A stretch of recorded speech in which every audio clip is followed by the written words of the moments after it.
We are staying on top of breaking news that we've been following while you were asleep. CMPD officers spread out across 3 different crime scenes this morning. I spoke with a few people who are actually parked right behind us here who say they can't get into the neighborhood where they live. They say this has been going on for a couple hours, and they also heard the police on that loudspeaker. Doorbell footage from this house caught what was happening across the street, what sounded like a war zone. Those images you see right there of the massive flames, pretty hard to believe. Dozens of firefighters rushed to that scene to put it out, and we now know 2 construction workers have died. Of course, some of that snow turning into ice. She joins us now live. Sharon, first of all, walk us through this. How was your drive into work this morning? Are you one of the millions of people who are afraid to drive over a bridge in fear that it will collapse? Well, people in Pittsburgh lived out that fear yesterday.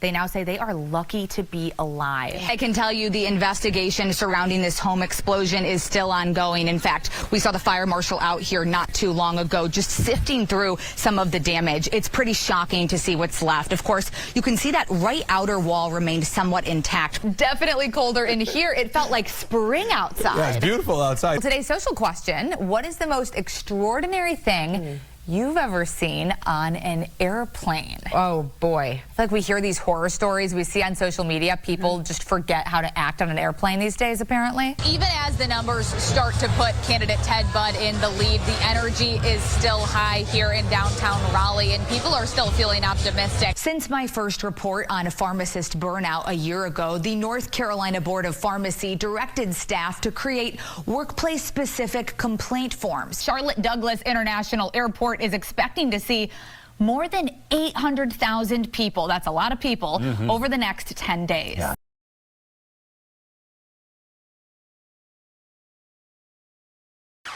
Well, Jamie, pretty miraculous that everyone's okay after that EF1 tornado barreled through here, knocking down several trees and smashing right into the playroom. She was able to get them out safely, and at this point, she's trying to figure out what comes next. You can see crews have just arrived to start clearing out some of these trees so she can start the rebuilding process.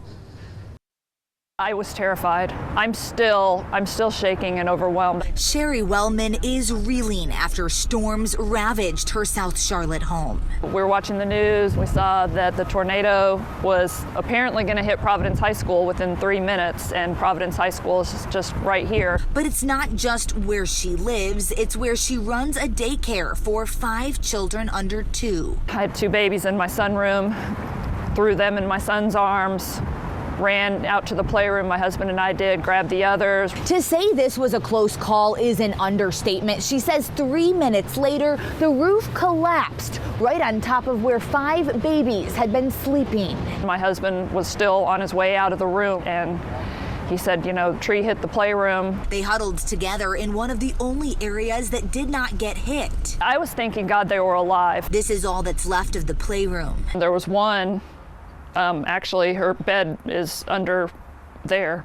Sarah Wright got a text about what happened and left work, speechless when she saw the house and her daughter Madeline unharmed. It was probably the best thing I've ever felt in my life, just to hug on her again, and then obviously to hug Sherry, because her family, they saved our children. A blessing.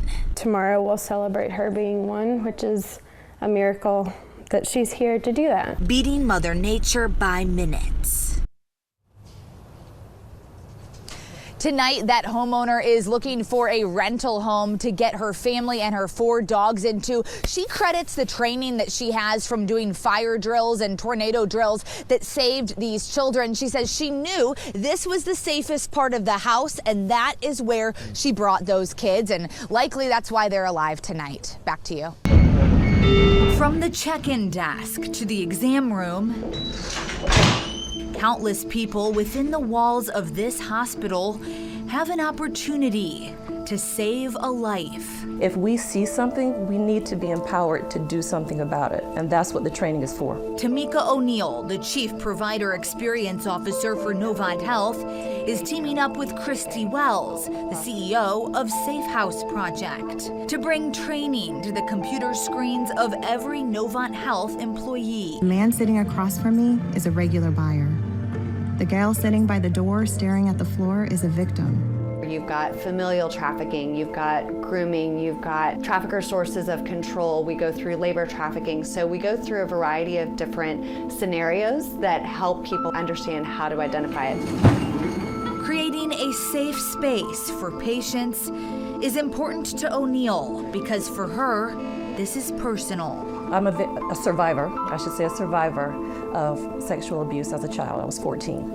And so I wanted to lean into this work just as part of my healing process, but also to stand in the gap for others. How you speak versus what you say. Trafficking survivors also had a hand in creating the program. I was trafficked from 14 to 18 in Southern California, and again at 26. Alia DeWeese was introduced to sex trafficking after meeting an older man on MySpace when she was just 13 years old. It had been more than 6 months of him normalizing sex buying behavior, normalizing other people selling sex. When he finally told me that this is what I was going to need to do to continue this relationship, it seemed like two bad options. Either end this relationship, which I could not imagine doing at that time with that level of maturity, or consent to the trafficking experience.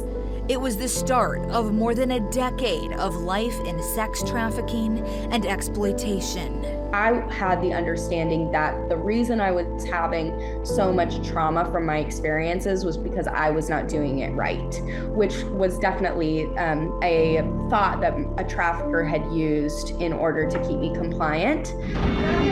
She wound up in the hospital several times. This was a time in our country in the early 2000s that people were not discussing what trafficking was and what it looked like. If people had had the necessary information to be able to identify me, they would have been able to do it very easily and very early on.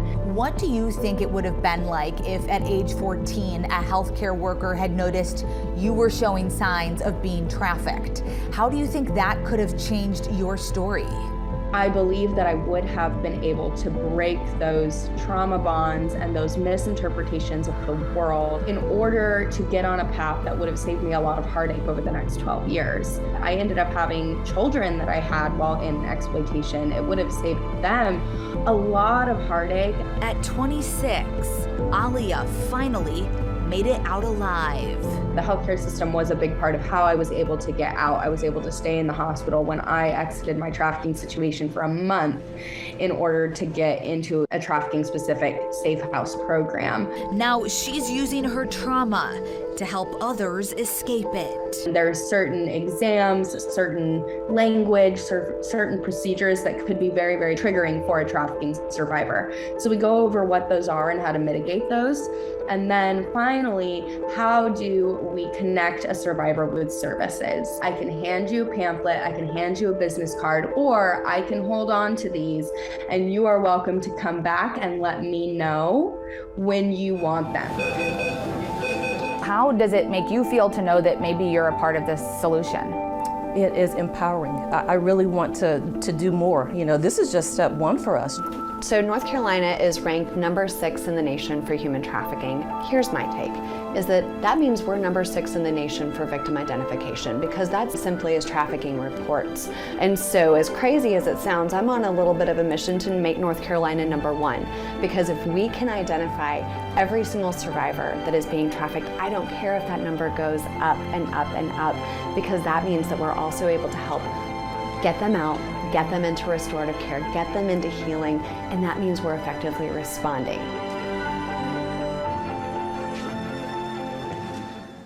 And Jamie, right now, this training is optional for Novant Health employees, but in the next year, the goal is to make it mandatory so they can get the whole team trained. When Shermaine Liggins signed a lease at Sky House Uptown, he was expecting serenity. Aesthetically, it looked great. But a few months in, he says he got much more than he bargained for. There was a leak coming from the water heater or the washing room area. Water had pooled on the floor, and I'd reported that to maintenance. He says he waited 2 days for a response. The action taken was simply to explore what was causing the leak. There was no remediation. Liggins works as a property and casualty insurance manager himself. I know that those usually require immediate responses to stave off the potential for the development of mold, for any other toxic environmental concerns. So he asked for more to be done. Eventually, management did get someone to come extract the water. That was some days after I'd initially requested for it. So the water was sitting there for some time. And this was not the last time that you would experience flooding here? Unfortunately, it wasn't. A second and third time. After each incident, he says he had to repeatedly follow up with maintenance to do more than just stop the leak. Bedroom carpet just saturated. After the last leak, he says he was left to live like this for several days. My allergies flared up. I had red eyes, I had watery eyes. I was coughing and sneezing quite a bit while living within this apartment that had machines that were supposed to run 24/7.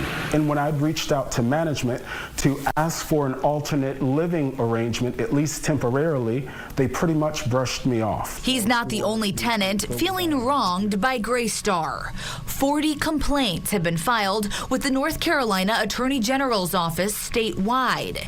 12 of those in the city of Charlotte, several related to maintenance issues. At what point do you decide that you need to take action against Greystar? It wasn't the first incident that caused me to take action. It wasn't the second incident. In fact, the third incident could have been understandable had there been more of an effective, more of an empathetic response from management. We're only talking because management pretty much brushed me off, telling me that I needed to live within the conditions that I was subjected to as a result of its negligence. That's unthinkable to me. Liggins filed a small claims suit against Greystar for rent abatement. I feel as though the conditions I've been subjected to are not on par with the lease I'd entered into. While he waits for his day in court, he's searching for a new place to live. They've abdicated their responsibilities and they need to be held accountable for it. Now, of course, I reached out to Sky House Uptown for comment. A spokesperson sent me a statement reading in part, "Our records show our team has responded to all of this residents' maintenance requests within the appropriate time frame. We are unable to go into further detail because of pending litigation with this resident." Now, shortly after I started digging into this company, a couple at another Greystar property, the Savoy Apartments, reached out to me with concerns about the short-term rental policy at their apartment. Hear that story coming up tonight at 7 o'clock on Your Side Tonight. For now, I'm reporting live in Uptown Charlotte. Caroline Hicks, WBTV, on Your Side. Caroline, we look forward to seeing you tonight at 7 o'clock. Thank you.